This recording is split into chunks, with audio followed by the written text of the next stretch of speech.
Hai semuanya. Jadi pada hari ini aku akan membahas mengenai disintegrasi kebudayaan. Nah, kalau dilihat-lihat nih, aku nggak sendirian. Aku sama teman-teman aku nih. Saya dulu dong teman-teman. Hai. Nah, biar lebih dekat, gimana kalau kita kenalan dulu sama teman-teman aku?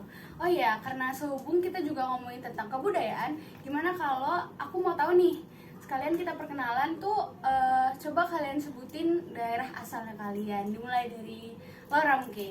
Oke, halo semuanya, kenalin aku Laura dan aku asal daerahnya dari Malang nih, Jawa Timur. Dari Malang. Arema bos. Oke, lanjut ke aku Jaycee dan aku dari Bali. Oke lanjut, halo semuanya, aku Lupi, aku dari Surabaya.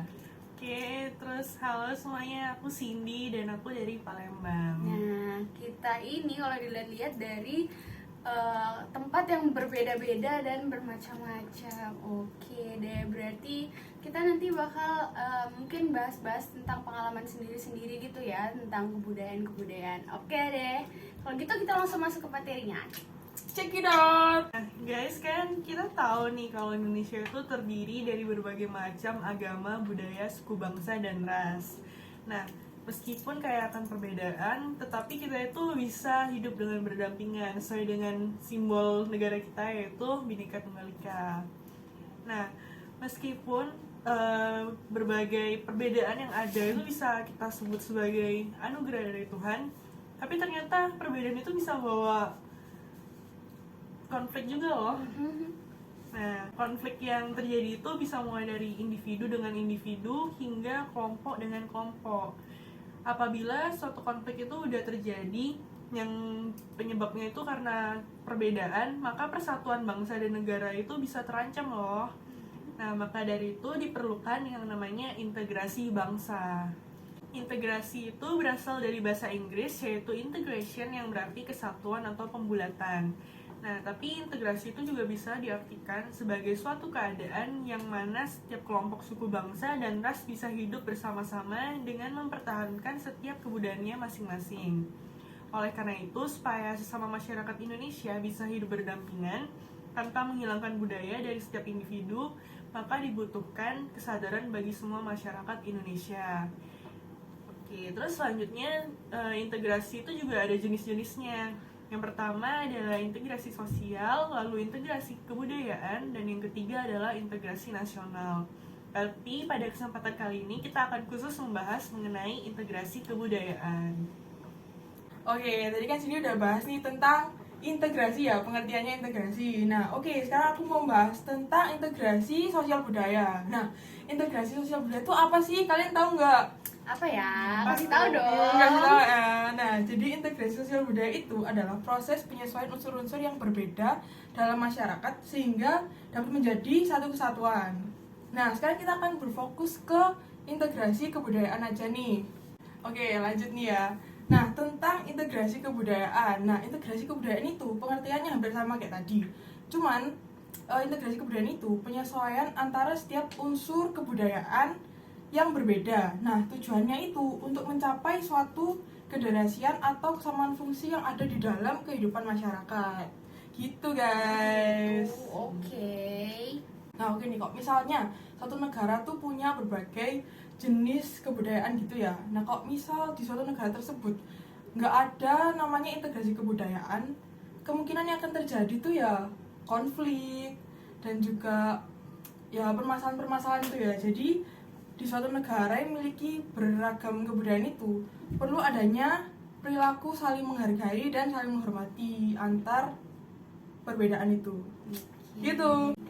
Nah, seperti yang udah dibilang tadi sama Laura, kalau misalnya dalam suatu negara, apalagi yang kayak Indonesia ini yang beragam, ada masyarakatnya beragam suku bangsa dan agama, nah itu sangat memungkinkan untuk terjadinya disintegrasi. Nah, apa itu disintegrasi? Kalau tadi integrasi itu adalah proses penyatuan, disintegrasi itu adalah kebalikannya. Nah, menurut Kamus Besar Bahasa Indonesia, disintegrasi adalah keadaan tidak bersatu padu, terpecah belah, hilangnya keutuhan atau persatuan dan perpecahan. Jadi opposite banget, kebalikannya banget. Nah, integrasi itu bisa memicu berbagai konflik yang lebih besar, bahkan tidak menutup kemungkinan untuk melahirkan bangsa baru. Jadi kalau misalnya terpecah belah itu sangat memungkinkan untuk adanya negara baru di dalam negara seperti itu. Nah, salah satu contoh disintegrasi yang bisa membuat perpecahan itu ada yang namanya etnosentrisme. Nah, ini tuh lebih ke budaya gitu ya, lebih deket sama, lebih kayak terkait budaya itu. Disintegrasinya itu etnosentrisme, di mana etnosentrisme merupakan paham di mana suatu kelompok budaya merasa lebih unggul dibanding yang lain. Nah, jadi itu kayak misalnya kelompok yang ini tuh merasa lebih hebat, pokoknya budayanya lebih bagus dan ini itu daripada yang lain. Nah, itu bisa banget menyebabkan perpecahan di antara mereka kayak gitu. Nah, seperti yang dikatakan oleh JC tadi bahwa disintegrasi ini bisa menyebabkan terpecahnya suatu bangsa gitu. Nah, otomatis kita tuh sebagai warga negara harus mengupayakan kira-kira bagaimana sih cara mempertahankan integrasi bangsa gitu. Yang pertama itu tentunya kita meningkatkan rasa toleransi antar suku, agama, dan budaya. Yang mana kembali lagi bahwa Indonesia adalah negara yang beragam, otomatis kita harus meningkatkan rasa toleransi tersebut. Kemudian tidak berperilaku rasis antar sesama, bertindak adil kepada semua masyarakat, kemudian menaati seluruh peraturan yang ada di dalam negara tersebut. Dan yang tidak kalah penting yaitu kita memiliki wawasan Nusantara dengan cara menghormati satu sama lain, kemudian mencintai bangsa ini lebih dalam, dan mementingkan kepentingan bersama daripada individu. Gitu. Jadi kayak gitu guys. Nah, itu tuh apa sih tadi Lupi yang ngomongin tuh, bahas tentang apa? Upaya untuk tetap mempertahankan integrasi bangsa. Nah, oke. Nah, itu tuh kita ngobrol-ngobrol, apakah kita sudah melakukan upaya-upaya itu? Ayo. Boleh nih, boleh banget. Boleh nih. banget kita cerita-cerita. Nah, mungkin bisa dimulai dari aku, dan aku yang dari Bali itu kayak di sana tuh kan mayoritasnya agama Hindu. Nah, agama Hindu itu di sana tuh kayak bener-bener kayak saling walaupun mereka tuh punya upacara besar misalnya, tapi mereka tuh juga menghormati agama lain. Misalnya contohnya itu, kita tahu kalau di Bali itu ada hari raya Nyepi. Nah, kalau misalnya hari raya Nyepi itu bertepatan waktu ada sholat Jumat, atau misalnya memang ada upacara besar agama Islam lainnya, itu orang-orang yang Islam itu dikasih buat keluar rumah dan beraktivitas untuk melakukan ibadahnya mereka kayak gitu. Oke, mungkin bisa next. Lanjut, kalau aku pengalaman pribadi ya. Kalau sebenarnya tuh aku tuh asalnya tuh Surabaya, tapi pas SMP tuh aku pindah ke Palembang. Nah, pengalaman yang aku rasain pas migrasi dari Jawa ke Palembang ke Sumatera itu perbedaan budayanya sih, terutama bahasanya. Dan terutama kan kalau Jawa itu kan medok banget kan bahasanya. Itu dulu aku sempet dibully sih. Karena apa tuh? Karena beda logatmu yang medok itu. medoknya itu. Okay. Itu bikin kayak lumayan down juga sih, kayak bener-bener kalau nggak bisa ngehargain itu bisa bikin perpecahan banget sih. Bener. Terus aku bersyukurnya pas kuliah ini, pas aku kan udah lumayan lama tuh di Palembang, kayak 7 tahunan kalau nggak salah. Terus jadi lebih udah kebiasa sama bahasa sana. Terus pas pindah lagi ke Surabaya tuh harus nyesuaiin lagi. Tapi untungnya di sini aku dapet teman-teman yang sangat toleransinya sangat bagus, tinggi banget. Jadi saling menghargai. Setuju. Kayak siapa tuh? Kayak kalian.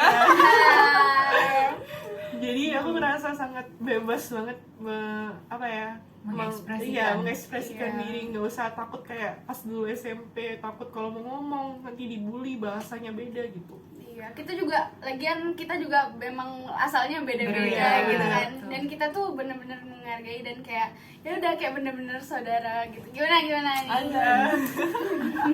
Kalau aku sendiri kurang lebih sama kayak Cindy, karena dulu aku tuh di Blitar kecilnya, terus sekitar kelas 4 SD aku tuh pindah ke Surabaya. Nah, bedanya kalau aku sendiri, aku lebih ke culture shock. Culture shocknya karena di Blitar dulu tuh bisa dibilang orang-orangnya ya lembut ya, lebih lembut, sedangkan di Surabaya ini orang-orang yang tipikal yang kasar, bahasa Jawanya yang kasar. Aku cukup shock dimana banyak anak-anak kecil tuh yang mengucapkan kalimat itu dengan semudah itu, tapi kalimat kasar gitu. Jadi kayak ngomong kasar iya, ya, ngomong dari kasar. kecil. Jadi iya, dari kecil mereka udah ngomong kasar, otomatis aku kayak wow, ternyata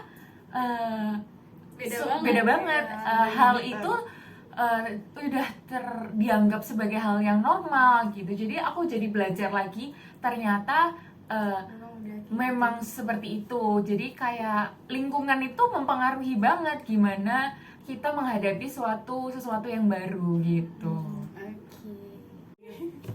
Oke, kok dari pengalamanku sendiri nih, aku kan kebetulan papiku tuh orang Jawa, terus ibuku maksudnya itu kan ada keturunan Tionghoa gitu. Nah, jadi dari keluarga mamiku tuh sendiri, maaf, jadi dari keluarga mamiku sendiri tuh kayak kadang tuh memandang rendah suku Jawa gitu kan, orang Jawa gitu. Nah, terus setelah mamiku kenal sama papiku itu, terus akhirnya mereka juga membuka apa ya namanya, Hati dan ya pikiran. enggak, jadi kayak akhirnya menerima gitu dan nggak gampang ngejudge, jadi kayak nggak memandang rendah lagi. Jadi gitu bikin sih. pelajaran Ya. gitu ya Ya. berarti ya. Berarti dari Oke. pengalaman banget gitu ya. Betul deh. Oke. Dari situ juga aku kayak gimana ya, nah dari situ juga karena orang tua kan dari dua suku yang berbeda, dan di situ pun aku juga kayak belajar gitu loh, kok di suku Tionghoa itu kayak gini, di suku Jawa itu kayak gini, dan itu seru sih. Perbedaan tuh seru, anjay. Iya. Kemudian tuh seru. Ingat, Baik, kita belajar. Bhinneka Tunggal Ika, berbeda-beda tetapi tetap Satu. satu jiwa. Jaya, jaya, jaya. Oke. Jadi Gitu aja pembahasan kami hari Hari ini. Semoga bermanfaat. Yang jelek jangan dimasukkan dan Jangan ditiru. Ambil yang bagus-bagusnya aja. Oke. Semoga bisa menginspirasi teman-teman sekalian. Oke, bye bye. Thank you.